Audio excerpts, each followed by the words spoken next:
look. That is one beautiful, tasty baked potato. Let's make it.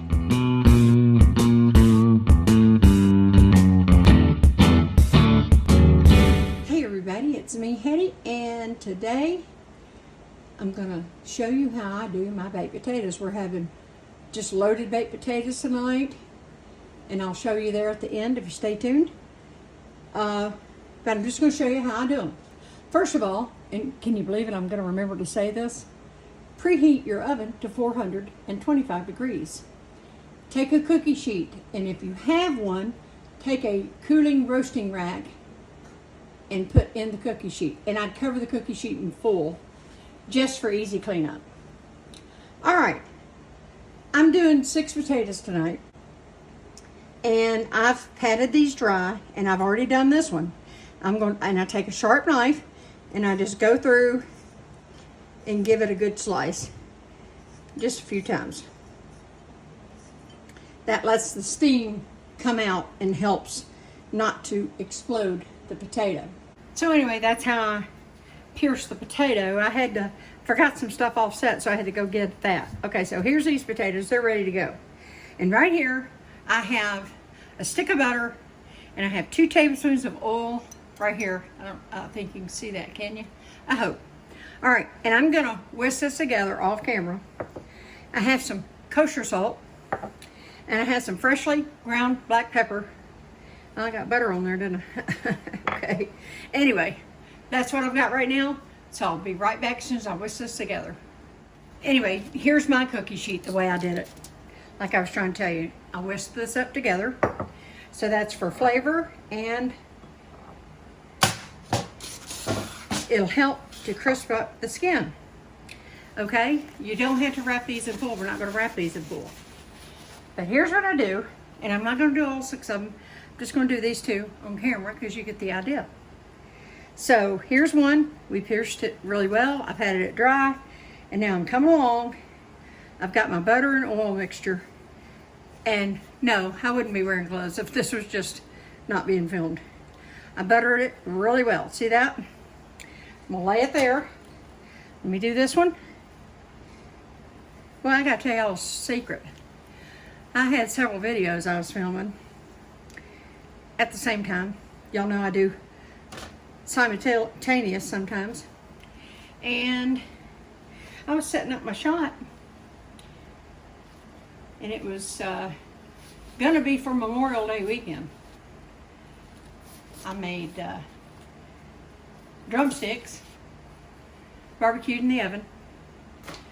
I made potato salad, Mama's potato salad, classic Southern style. And I was making baked beans for y'all.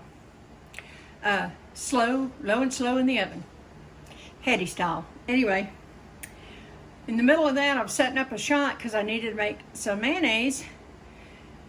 And so I had been using, it's a copycat Duke's recipe. Pretty good. I've tweaked it a little bit.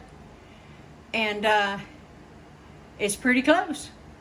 And I was doing that video, and I don't even know if I can salvage any of this. And sometimes I'm not overly tall. My family says I'm short. I don't think I am. But they say I am. I do have to use a stool to sometimes set up a shot. So I make sure I'm centered and everything for y'all. If you see me off, that means I didn't get on the stool. Like maybe now, I don't even know. We'll find out. Anyway, I went backwards completely off that stool and landed.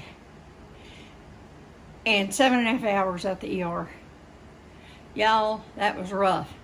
But I'm doing better. I am banged up to heck and back. I can tell you that. But don't worry about me. But I do have a concussion. This is why I haven't come back to make any more videos. You can't do that with a concussion headache, trust me. And not to mention from my tailbone all the way to the top of my head. And my right arm I thought was broke at first. Thank goodness it's just, it's sprained extremely bad. But it's getting a lot better. So, that's where I've been. I don't know if I can even salvage those videos. It's upsetting. If not, I'll have to just do them again. Maybe do them before 4th of July or something. Anyway, back to this. I'm going to do all this. Oh, wait. I was talking. Here, let me show you. Let me move this stuff around. All right, I was talking. So let me show you how to do next. Anyway, I coat him with the oil and butter mixture. I come in, I'm using kosher salt today, but you can use table salt. But it's gonna look like I'm using more salt than table salt when I'm using kosher. It's because it's not as fine as a table salt. Okay, so I'm not using as much as it looks like I am. All right, so I'm gonna do that. A little bit of my freshly ground black pepper. You know, I showed y'all that one time. It's battery operated, and I know you don't want to hear me sitting there going, "Rrrr." So I didn't do it. Okay, I'll bring back right before I go put all these in the oven. As you can see, I did the rest of them, and halfway through, I don't know how long it's going to be. I'm going to let you know with my time. I'm aiming at about 55 minutes, but sometimes it takes longer and sometimes it takes less, guys. You got to just check them. So, either way, approximately 30 minutes into the time, I'm going to just flip them. I'll probably come in with some more butter, oil mixture, and baste it, like maybe with a barbecue brush or something. And then I'll salt the other side after I flip them and pepper that side. And that's going to do it. And then I'll, of course, give you my final time. That doesn't mean it's going to be your final time, because you see my hand. You don't know what size my hand is. And you see these potatoes, but you don't know exactly what size those potatoes are. So how can I tell you exactly on your oven what the time will be? After you make it once or twice, you will have it down pat. And I'll tell you a little secret I used to do when I was younger. If there was something I was doing a lot of, sometimes, but I didn't want to keep going back and checking a recipe, I would, of course, this is back in the day, you know, Xerox. At my job, we had a Xerox machine and nobody cared. It was a small company. And if there were a couple of recipes I made a lot of, I'd just Xerox the page, cut the recipe out, and then I'd just take some, Mama didn't care, I would just tape it inside the cabinet. And then I could get to it at all times. Measurements, all that kind of stuff. Temperatures of what, approximately how long, that kind of stuff. You know, so there's a hint for y'all. Anyway, I'm tired. I got to sit and I got to get these in the oven. I'll see you in 30 minutes. P.S. I know I said this, but of course these were thoroughly scrubbed in the sink. And then I dried them off on top of that before I pierced them with the knife. Okay, just want to know I said it for sure. If I already said it, I will cut this part out in the editing. All right, it's been 30 minutes. I just pulled them out. As you can see, we're progressing beautifully. And what I'm going to do, here's my barbecue brush, here's my butter and oil mixture from earlier. And I'm going to go lightly over the top. Remember, these are hot at this point.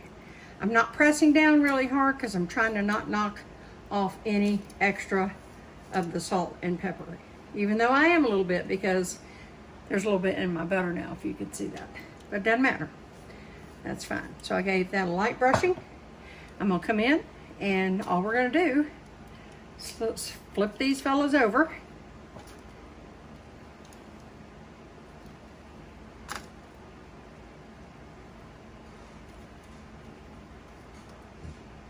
I'm slow, guys. I know it. I'm sorry.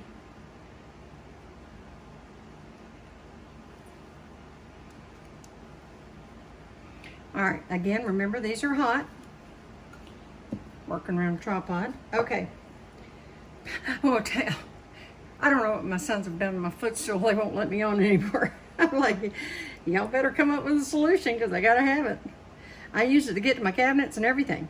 Okay, again, don't neglect your ends either. If I didn't say that. Just come up. Just like you're basting with barbecue. All right. One more. Had a little blob on him, I guess. All right.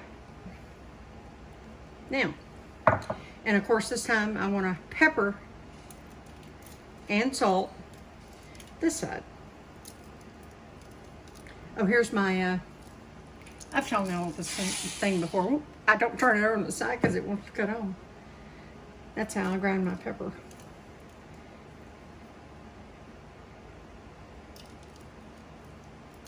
All right. I like it because you can adjust the grind. Uh-oh, I put a big block on him, didn't I? See if I can't spread him out. Ah, there we go. Perfect. All right, again, a little sprinkle with kosher salt. Don't have to have a lot, because of course you'll fix your potato to your liking. All right. Boom, boom, boom. As you can see, salt and pepper, basted, going back, right back in the oven. And I'll tell you my time again. That's going to be a guide. They're just going to go in until they're done. I'll check them in again about 25 minutes. Then we'll go from there. Then I'll go probably 4 or 5 minute increments till they're just right. When they are done, I'll bring you back. Alrighty, here we go. I'm going to show you. I just pulled them out of the oven, and my knife goes through. For me, it was exactly 1 hour. I like them when they're just like this. They're perfect. And let me get something to hold this with, and then I'll slice it for you. And I wanted to show you something else. As you can see, they do leak, and that's why you want to put them, if you put them up on a rack, they can get heat and cooking. It can circulate, and it does cook them really, really well. I think you'll be pleased if you use an oven rack. Okay, and now I'm going to, I got this stuff in my way, I'm going to have to move some of it. I tell you what, I'm just going to get a plate and do this. Alrighty. Give me 1 second. I'm going to show you how I do it at my house. Now, normally, I'm doing this for you. We set a buffet up. I don't know if you can see over here. I set a buffet up, and they come down, it's like a potato bar, okay? All right. But you're special, so I'm doing it for you. All right, so here's one. We know he's done. He's perfect. He's still hot. So I just use a fork to do that. I know this is going to be hot, but I'm going to go through the tripod here, and I'm just going to push on the ends. Whew. Oh, yeah, he's perfect. Look at that. I'm trying to get you to see the inside. I'm going to push up. There you go. Look at that. So then we come in 2 pats of butter. All right. Then I like to come in with cheese next because it's touching the hot potato. You can do this the way you like to. It needs to be opened up more, obviously. Whoops, that's hot. And here are bacon bits. We've had that conversation now. Y'all know I make my own bacon bits. I'll have the link below if you're interested. And I am not using my creme fraiche. This is just regular sour cream, dollop on top. That was a little too much, but oh well. And of course, salt and pepper to taste. I'm not going to do that. This is not mine, so I'm not going to salt and pepper it. Then I'm just doing some steamed broccoli. Look at that. Yum, yum, yum. He didn't want to get on the fork. He's fighting. Well, here, I'll get his friend. Look at that. That's a loaded baked potato right there. Now, you can add whatever you like. Whoops. And what I like to sprinkle last is, and yes, they're dried. You do you. I'm using dried chives. Gotta have chives on there. And there you have it, guys. Look at that. That is just waiting to be chomped up. You can have it with a steak. You can have it with a hamburger patty. Just whatever you like to have with your baked potato. We're just having a salad. And hint, hint, I'm making dressing for it. Either before this video or after. I'm not sure. Okay. There you have it, y'all. Baked potato. I hope you make it like this, and I hope you'll at least try it like this. You know, I wrapped mine in foil. That's what you were taught to do, and that's what we did. And now for several years, when I don't even remember who it was. Can't even remember who it was or what show or whatever. This is years ago. I'm like, what? They didn't wrap that in foil? Anyway, try it like this. I think you'll be happy with the results. Nice crispy skin, edible because they were all scrubbed off. And there you go. Perfect side dish. Or by itself. I'll see you next time. Bye.